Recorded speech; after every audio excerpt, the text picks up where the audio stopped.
कितनी सुहानी सुबह थी वो। नेहा घर के काम निपटा रही थी। बच्चों के स्कूल और पति के ऑफिस का समय होने वाला था। अचानक सासू माँ की आवाज आई, नेहा बहू, अभी तक चाय नाश्ता तैयार नहीं हुआ।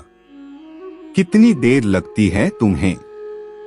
सारा दिन बस फोन पर लगी रहती हो, फिर सुबह को देर से उठती हो। सब जगह देखो कितनी गंदगी है, पता नहीं करती ही क्या है। सासू माँ की आवाज सुनकर नेहा का मूड खराब हो गया।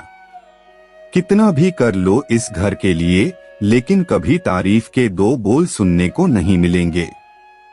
रात दिन घर के कामों के लिए अपनी जिंदगी खराब कर दी, लेकिन किसी को कोई फर्क नहीं पड़ता। कोई घर के कामों में हाथ तो बंटाता नहीं, बस कमी निकालने के लिए तैयार रहते हैं। अभी नेहा रसोई में काम करते हुए गुस्से में बड़बड़ा रही थी कि बेटे ईशान ने आकर उसे घेर लिया। मम्मी, मेरी किताब भी नहीं मिल रही और ड्रेस भी दे दो। आज स्कूल में प्रोजेक्ट सबमिट करना है तो थोड़ा जल्दी जाना है। नेहा पहले ही गुस्से में थी। बेटे की बात सुनकर तो गुस्सा 7वें आसमान पर था। तुमसे रात को ही अपनी किताब ढूंढ कर नहीं रखी जाती। ड्रेस भी मैं ही दूंगी। खुद से एक भी काम नहीं कर सकते, मुझे परेशान करने जाते हो। अब देर होगी तो अच्छा है, कहकर नेहा ने ईशान के एक थप्पड़ लगा दिया। थप्पड़ लगने से ईशान रोने लगा। उसे समझ नहीं आया कि उसकी क्या गलती थी। ये सब तो रोज ही होता है, फिर आज मम्मी ने क्यों मारा? रोते रोते ईशान कमरे में जाने लगा। क्या हुआ ईशान, तुम रोज क्यों रहे हो? और तुम तैयार क्यों नहीं हो रहे? तुम्हें स्कूल नहीं जाना क्या? उसके पापा सुधीर ने पूछा। मुझे नहीं जाना स्कूल, ना ही मुझे कपड़े पहनने हैं और ना ही नाश्ता करना है, कहकर ईशान रोने लगा और फिर अपने कमरे की तरफ चल दिया। सुधीर समझ गए कि सुबह सुबह उसकी डांट पड़ गई है, तो इसलिए वो रो रहा है। सुधीर ईशान के पीछे गए। क्या हुआ बेटा, इतना गुस्सा क्यों हो? पापा के प्यार से ईशान का गुस्सा थोड़ा पिघल गया। मम्मी ने मारा। बेटा, तुम्हारी मम्मी सुबह से काम में लगी रहती है। उस पर कभी मैं, कभी तुम और कभी दादी अपनी जरूरतों के लिए आवाज लगा लेते हैं। बेटा, वो भी इंसान है, अपने कुछ काम तो हम खुद कर सकते हैं। मम्मी ने ठीक कहा, अपना बैग तुम रात को लगा दिया करो, जिससे सुबह को कॉपी ना ढूंढनी पड़े। ईशान को समझ आ गया। उसने उठकर फटाफट अपनी कॉपी ढूंढी और बैग लगा लिया।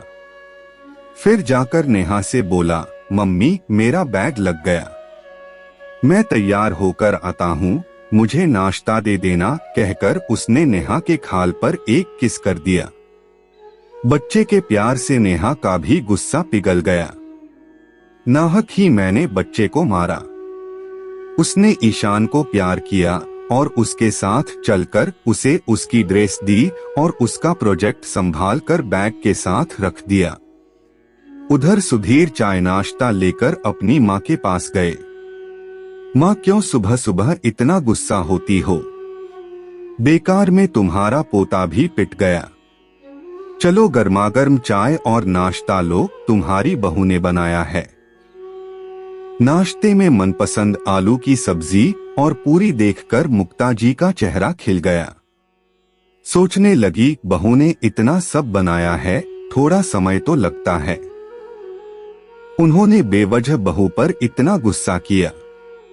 फिर बहू को आवाज लगाई, नेहा बहू, अपना नाश्ता भी ले आओ। सुबह से काम में लगी हो, नाश्ता करके काम करना। सास की बात सुनकर नेहा का रहा सा गुस्सा भी खत्म हो गया। मम्मी जी, ईशान को स्कूल बस तक छोड़ आओ, फिर चाय पीती हूँ, वरना उसे देर हो जाएगी।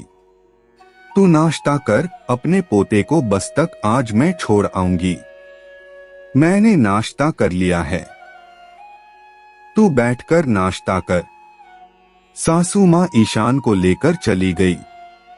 सुधीर जी पत्नी से बोले, क्यों मैडम, गुस्सा कम हुआ या नहीं?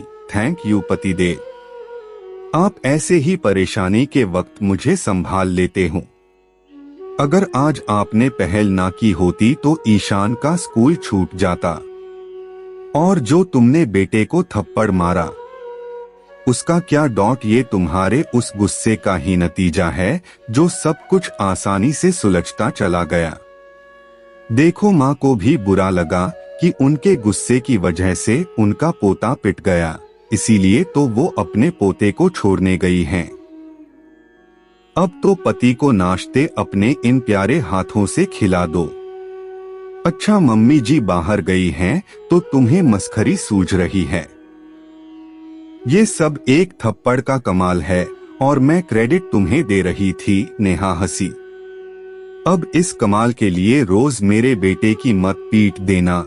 सुधीर हंसा तो नेहा उसके गले लग गई और वो सुहानी सुबह फिर से एक सुहानी सुबह बन गई थी। दोस्तों, हम औरतों के ऊपर सुबह सुबह इतने काम होते हैं, उस पर घर के हर सदस्य की इच्छाएं और झुंझलाहट भी हम पर ही उतरती है और हम अपनी झुंझलाहट अपने बच्चों पर उतार देते हैं। इसी बात पर या तो घर में बखेड़ा खड़ा हो जाता है या सब कुछ एकदम सही हो जाता है। आपको मेरी कहानी कैसी लगी? लाइक और कमेंट करके बताइए। धन्यवाद।